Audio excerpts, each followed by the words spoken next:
Hello, Paul Pounds. So why am I talking about trading cards? This is a horror book channel, for heaven's sake. Well, I own two sets of trading cards, a set of Mars Attacks and a set of Dinosaurs Attack, both of which are two of my favourite horror stories ever. For those of you that just know the movie, Mars Attacks was a set of trading cards that came out in the early 60s, designed and created by Len Brown and Wally Wood. Quite infamous for their beautifully painted designs and, for the time, quite extreme levels of violence. And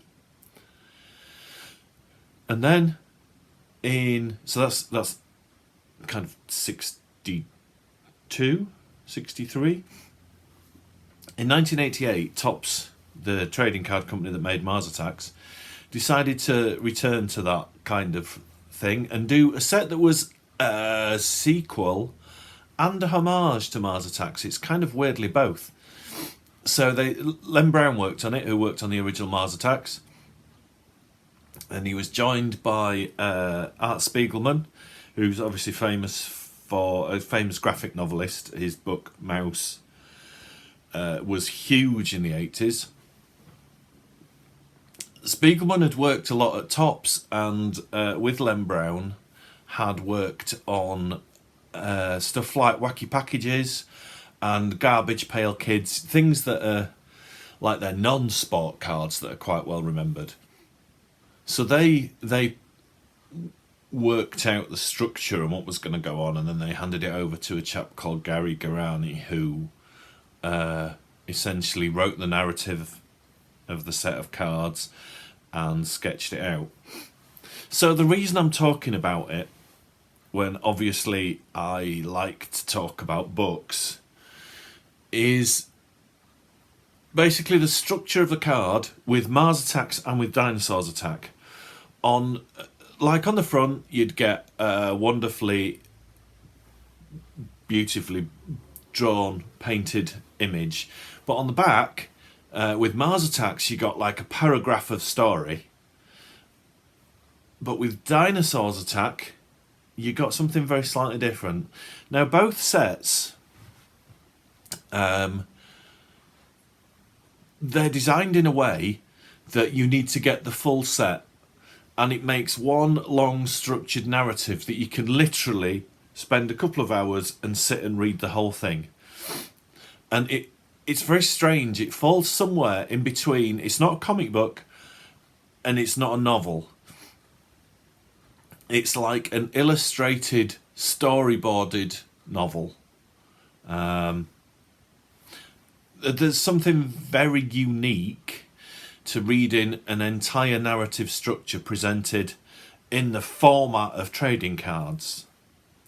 Now, Dinosaurs Attack, I think, often are overshadowed by the fronts overshadow the backs.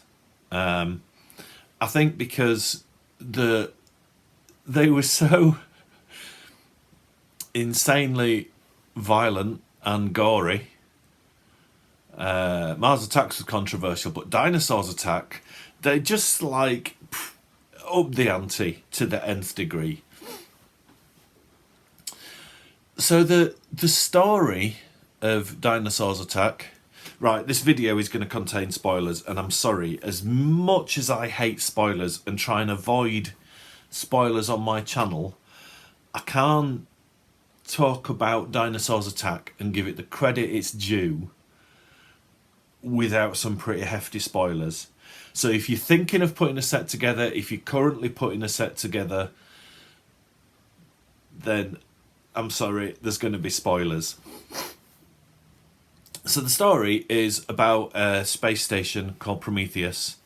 That scientists have developed this thing called Time Scan, which is on this space station, and it all goes horribly wrong and opens a time portal and brings dinosaurs into the year 1988.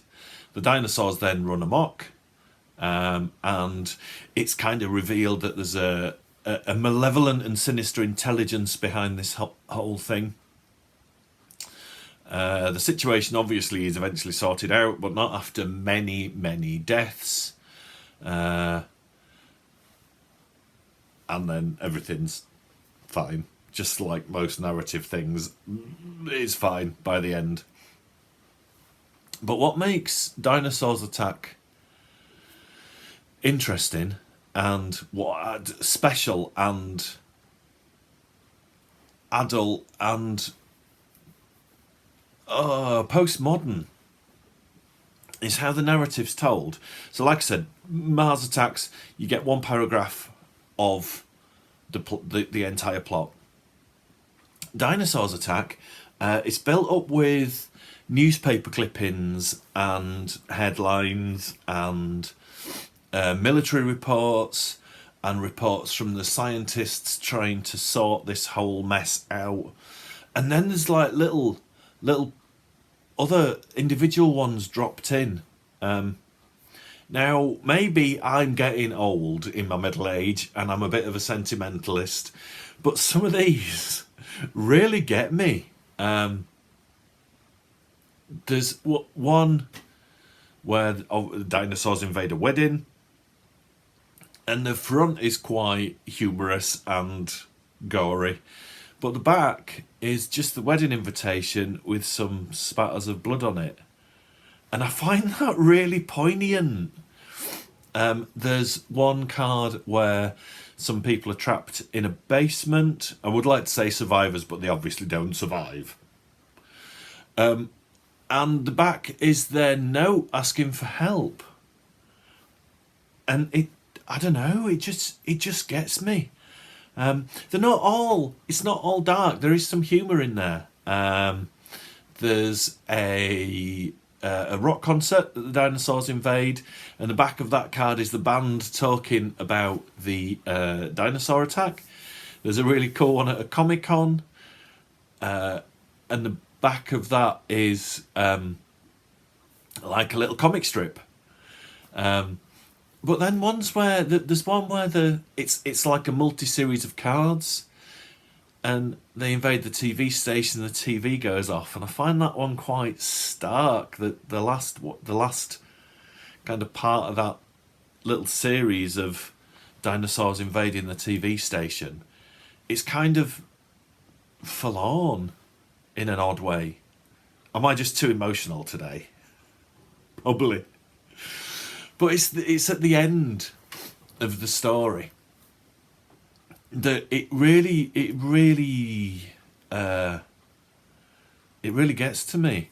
So the main chap, like I said, spoilers. The main chap, Dr. Elias Thorne, he's trying to sort all this mess out with his wife Helen, and he makes the ultimate sacrifice. He gets himself into a situation that he knows he's going to die, but it's going to enable Helen to kind of rectify everything and send the dinosaurs back through a portal vortex thing back to their respective eras. And the last card in the set is a checklist, as you always got, but the penultimate card on the back is Dr. Thorne burning to death. And it's weird because although you've had on the fronts of the cards this ridiculous violence and gore, the photo of Dr. Thorne burning to death and telling his wife that he loves her,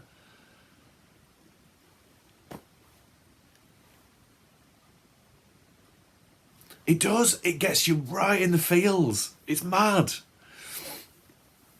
So, Mars Attacks. Dinosaurs Attacks was 55 cards.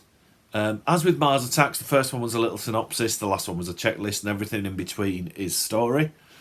You also got 11... There was 11 stickers in the set,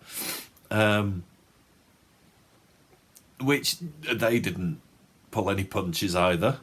It's quite an infamous one of... I can't even remember what dinosaur it is now, but eating a baby out of a pram. Like I said, guys, this is like some weird, harsh, brutal little series, and it was weirdly enough aimed at kids. It was sold in the kind of classic Topps wax packs with a couple of cards, a sticker, and a sticker gum. Alongside, you know, Star Wars wax packs or Batman the Movie wax packs. They didn't sell very well, and they don't seem to have the same kind of intrinsic value that Mars Attacks do. I mean, Mars Attacks, for one Mars Attacks card in decent condition, you're looking somewhere between 70, 50 maybe, and £100, depending if it's one of the iconic ones. But there's YouTube videos of people that are turning up boxes of Dinosaurs Attack for not insane money, and I can kind of see why it didn't do well at the time, because it's the kind of thing that I'll let my kid just have whatever monster nonsense he wants, it's fine. But I guess for a lot of parents, you know, they go, oh, dinosaurs, you like dinosaurs, don't you? But then actually seeing what these cards contained, I know my mother would have been, you are not bloody having any more of them bloody cards. That just because they're just bonkers. As you can probably tell, because I've been putting cards up here. So, yeah, that's why I wanted to talk about them. I think they're over, especially with Dinosaurs Attack. Mars Attacks is kind of like a classic, iconic piece of pop culture. Dinosaurs Attack are a bit more kind of forgotten and a bit more, God, I remember those kinds of things. But if you do manage to get a full set and put a full set together and sit down and just read the whole thing as one narrative piece, it's like it makes you laugh. It doesn't necessarily make me cry, but it's like it gets you emotionally, and it's a very strange thing because you're expecting it to just be this bonkers gore fest, which it is, but there's also a kind of brilliant postmodern story, a strange narrative structure that tells a story that's just beautiful. Obviously, I had a little look round online, just to make sure I got my facts right. And I have to read you a little bit from the Dinosaurs Attacks trading card Wikipedia page. Now, somebody is obviously so incensed they've edited the Wikipedia page. And they're really cross because these dinosaurs that have travelled through time via a science accident and are guided by a malevolent uber dinosaur and all sorts of other crazy things that have eaten everybody and torn everybody apart, they're not accurately depicted as scientific theory would suggest. I just want to read you a little bit from the Wikipedia page. The cards also contain gross inaccuracies of their depiction of dinosaurs. For instance, one card, trilobites, are portrayed as flesh-eating worms that attack humans. In reality, trilobites consumed mud for nutrients. Also, a Dimetrodon is depicted as dwarfing St. Basil's Cathedral. Several herbivores are depicted as flesh-eaters. However, whoever's edited this Wikipedia page and written this has given credit where credit's due to Topps. Trachodon is the exception. It's correctly portrayed as a plant-eater and is never seen directly causing any deaths. It does, however, indirectly cause a death when startling one man on a hunting trip so badly that he shoots another one by accident, which is, that's forgivable, isn't it, historically and scientifically. Additionally, it's the only one on the 11 stickers not shown killing a human. Instead, it's trying to eat a streetlight. So if you decide you're going to try and grab a set of Dinosaurs Attack, which there are quite, you know, then it's not crazy priced on eBay, and you've got any gaps, don't read them. Just enjoy the fronts until you've got that full set, and then sit yourself down, have a cup of tea, and just enjoy this mad narrative of the destruction and mangling of the human race. Thank you guys, thank you for sticking with me through this, because I know a lot of you will be like, I just want novels. I shall see you in the next video. Stay safe.